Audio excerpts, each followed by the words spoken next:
Hi, welcome back to Jonesy Chats Wrestling. Once again, we're back. We're going to be discussing tonight's NXT New Year's Evil. This is our predictions and preview for the show. Once again, I'm back by regular co-host Josh. How are you again, Josh? I'm good, man. It's been a long time. Yeah, it's been a long time. I think it's going to be a very good show tonight. Really excited about this NXT show. So let's get back into it. Let's get straight to it with the preview and predictions. Okay, so we're going to start up with the opening match. Confirmed as the match that's going to open the show. It's none other than the returning Karrion Kross and Damian Priest. So going to go into that with the prediction, then I'll get yours. For me, I think this is going to be an interesting match. It may be Karrion Kross's biggest test to date, besides Keith Lee. I think it's going to be fun. When we look at this, break it down. Obviously, Karrion Kross never lost a match in NXT. He's beat people such as Desmond Troy, obviously beat Keith Lee, Danny Burch, Tag Team Champion, Bronson Reed, Ciampa. So he's obviously coming back, returning. When we look at who he's facing, obviously Damian Priest. Damian Priest, for me, he's obviously not really recovered ever since he lost to Gargano. When he dropped the North American title championship, he's not really recovered. It's a bit of a mismatch. I think this is just a match to give Karrion Kross something to do on the card. Your winner here is going to be Karrion Kross for me. What's your predictions and thoughts?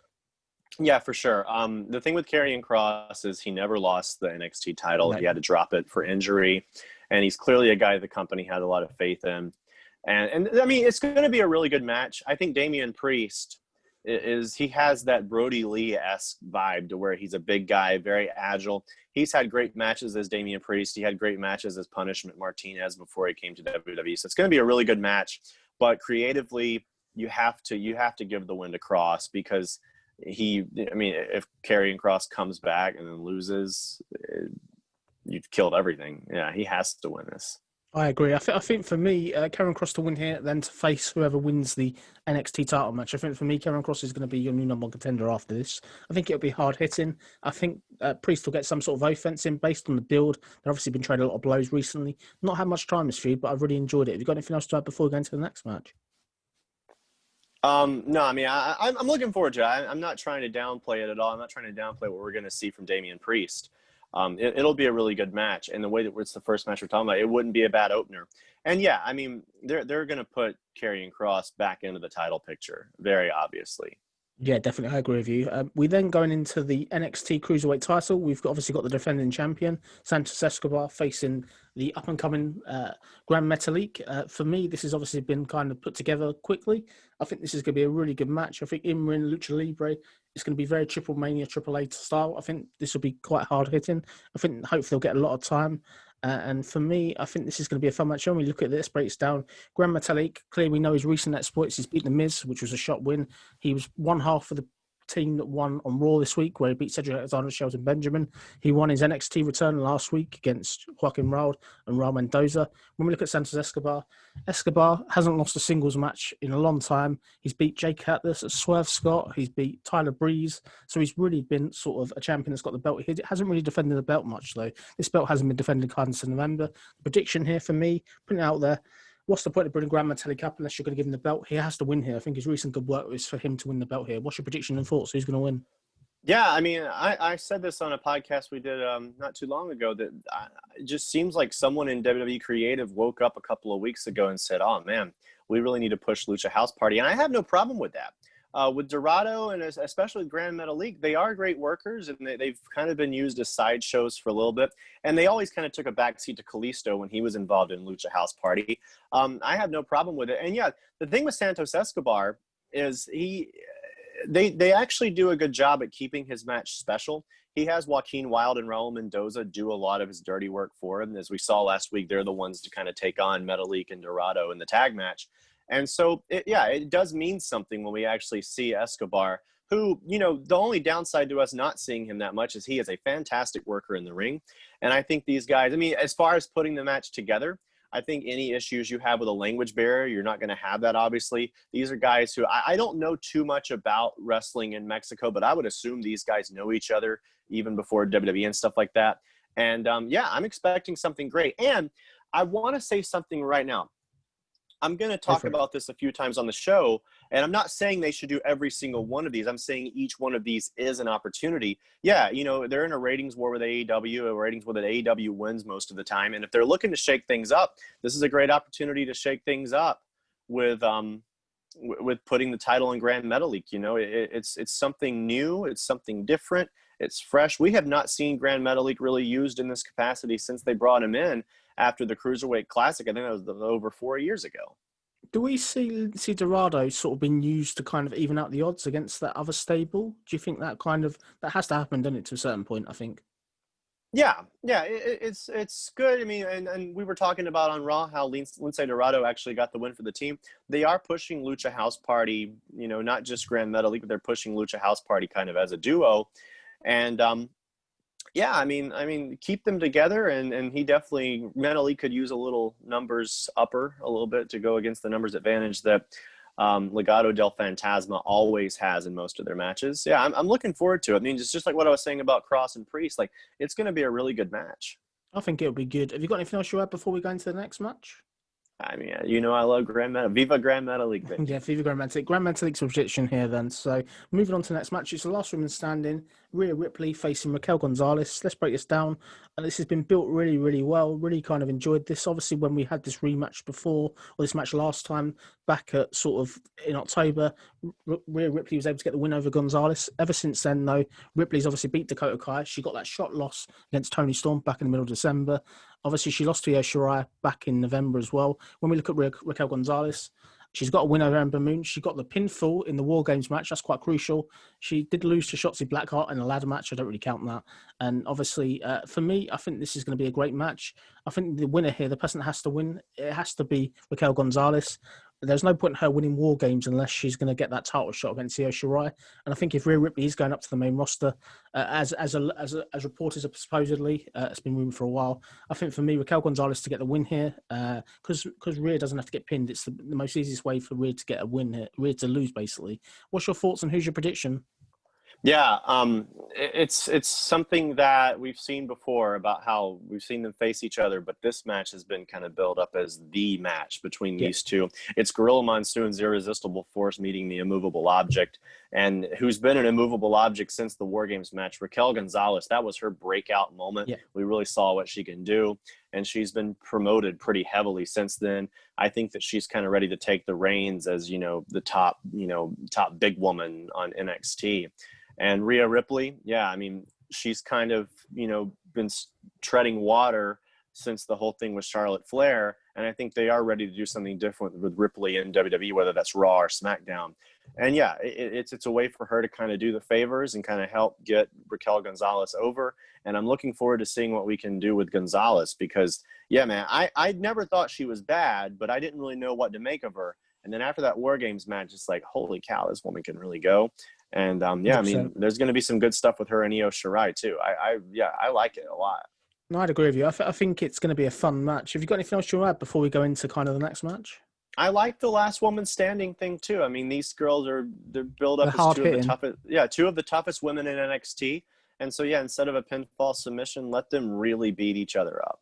Yep, we have like a cancellation. So the Fight Pit match has been pulled, unfortunately. We don't know why. There's not a lot of logistics and details of that at the moment, but that match has been pulled, so that won't be happening. Going into the main event then, we've got Kyle O'Reilly facing Finn Balor, the NXT title. For me, this is going to be a fun match when we look at this. Obviously, Finn Balor's last match was against Kyle O'Reilly. He obviously got injured there. He's not sort of been on TV in terms of in ring since October.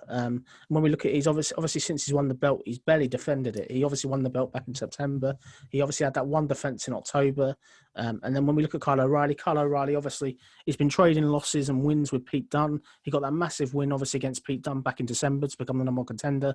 He also won the War Games match, which is kind of crucial as well. When I look at this match, for me, I think it'll be great in ring, but this is going to be probably obvious to me. There's one winner here for me. I think Finn Balor's the one that's going to retain it. I think Kyle O'Reilly will push him, but Finn Balor's going to basically go into the series 2-0 up after he gets this win here. What's your thoughts and prediction on the feud?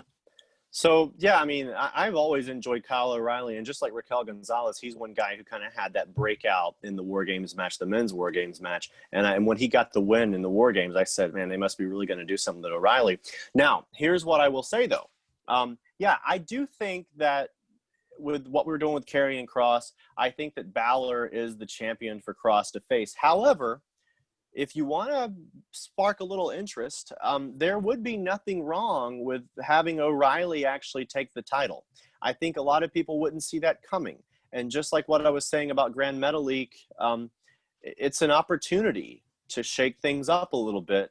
And I think that no one in the wrestling world has any doubt that Kyle O'Reilly could really run with that ball. I mean, he's on top of his game right now.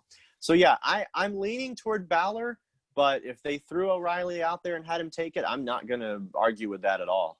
This is going to be an absolute fantastic match, isn't it? Yeah, oh, for sure. And then we've said that about all of these. I mean, I guess the general consensus for this NXT, to kind of just, bring things full circle, is that I said before we went on the air that these Wednesday night specials they've done, like Halloween Havoc, they've been better than a lot of takeovers. They've been wonderful, and I'm looking forward to it. And I'm really hoping this NXT serves as a juxtaposition, great word, to contrast with what we saw with Monday Night Raw. Would you say that this is very much WWE's answer to the old Clash of Champions WCW used to offer on free TV? Great analogy. Great Thank analogy. You. Yeah, that's exactly what it is. And it's great, and it's a wonderful idea. To tell what I would do if I was booking this sort of thing, obviously Finn's going to win here, but for me, I think the money match, when you get to take over, say, WrestleMania weekend, would you be a fan of the Demon coming back, Finn Balor the Demon, against Karrion Kross? I think Demon versus Karrion Kross for me could be the money match that maybe helps NXT in the ratings to a certain point.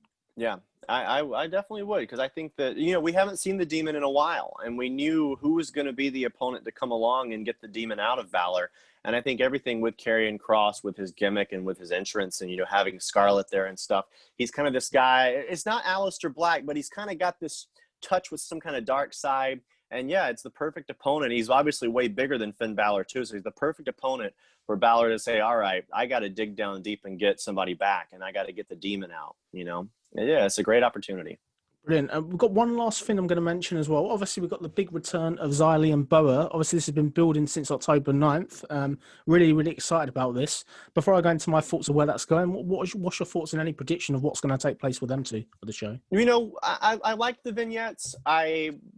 Some people thought they kind of went on for too long, and they kind of, they started out great, but they kind of got stagnant. And then last week we did see, we're going to get our payoff tonight. We don't really know what that's going to be. But as I said before, sometimes I remain optimistic. I try to remain optimistic. And so I'm hoping it's something good. I don't know if we're going to actually get some kind of Chinese faction or something like that. I mean, the thing is, too, if they're taking off Thatcher and Ciampa, they've got opportunity, and they've got some time. They've got a spot on the show to do something with something else maybe, or to do something with this Chinese group. I'm looking forward to it. I'm interested to see what they're going to do. Here's our payoff tonight. I agree. I think the thing is, before I go into what I think is going to happen, if you're looking to fill a spot, what I would do is I'd do Io Shirai versus Toni Storm. You haven't got the women's title on the show. I think that would be a good match they can do, and it would fit. Would you agree with that before going to what I think is going to happen? Yeah. I'd be fine with that, because both of those girls, I mean, as we say a lot about the wrestlers on NXT, a lot of them can work, a lot of them can really work. They're some of the best wrestlers in the world, and it's really just up to the bookers but behind the scenes to use them in the right way. As long as they can run with every ball they're given. Okay, so going into what I think will happen, obviously this has been building for many, many weeks. Really enjoyed the vignettes. There's been nothing like this on the main roster, so I think it's been great. I think it's been really good storytelling. In terms of prediction, if we are getting a stable, we have got some kind of early names. WWE have registered some trademarks. Interesting your thoughts on these, Josh, before I go into it. WWE have registered the name Nuwu, QU, The Quenta, Kwantu, Quan Lee, and Ji Lu. Do you think this is going to be something to do with this storyline, or is this just trademarks WWE getting happy to register just in case they need them down the line? Well, I hope that all of those trademarks aren't separate characters, because if you do that many people together, you're going to get, it's too much too soon. Yeah, and bit by bit you introduce them, I guess. What I'm hoping is that maybe they trademarked multiple names because they don't know what name they're going to give to a certain person yet. That would be better. I mean, I wouldn't like to see this group get much bigger than 4 people. Anything more than that, and it's just too much. And especially if it's a lot of new faces, you're going to spread them out too thin. So yeah, this can be done well, and I hope it is. It can also be flubbed. That's the thing, and I don't want them to do it. We don't want a Chinese retribution. That's the thing. No, you don't. I think the thing is, if we look at it logistically, I think they've got to come on as heels. I think that's the way to do it with this. If we're looking at, we obviously know it's Boa, Xi Li. Potentially, we're going to get either Miko or Karen Q. That's funny. Hopefully, going to be revealed here. And I'm really thinking this could be the start of something good. I'm really, really excited. I think I'm actually more excited about this than anything else going into the pay-per-view. Although in ring, it's going to be great. And I think they've done a great job. I think really the payoff's going to be good. Do you see us getting multiple debuts tonight? Or do you think it's just going to be the Karen Q that we've had in the background potentially? Yeah, I would like tonight. I mean, I'm not sure what you're going to do with them is the thing, Yeah. but I would like to see it just be Xi Li, Boa, Karen Q, Karen Kwan, whatever they're calling her now. And even the old man, you know, he can be there as sort of, I'm not really sure what he is, but have that. But I don't want to see a lot of other people suddenly brought in, people that we've never seen in the vignettes. It's just too much too soon. Yeah, definitely. Do you think they're going to be able to pay off the reason why they were held captive as well in terms of these letters and stuff? I think, or am I asking too much? I mean, they've kind of lost it would be good, haven't they? It would. The deal was something about their family. Apparently, Xi Li and Boa are related somehow. Their family, and I said at first it was some kind of Chinese mafia. I don't know who is Karen Q to them. Who is the old guy? It's going to be fun. It's going to be fun. It's exciting. It's at least something to talk about, definitely. And just, I hope they don't get too wacky with it. Is the thing. Yeah, I hope not. Have you got anything else to add before we wrap up the video and the preview? No, like I said, I'm just looking forward to it. I mean, it looks on paper to be a wonderful show, and I hope that it not only lives up to, but it exceeds any of those expectations, because it does have all the potential in the world to do that. I agree. I really appreciate you coming on again. It's been Jonesy Chats Wrestling. This has been your NXT New Year's Evil preview. I hope you all enjoyed the show. And if you like the video, obviously give us a subscription below, thumbs up, and any comments if you agree or disagree with the predictions. Thank you for watching.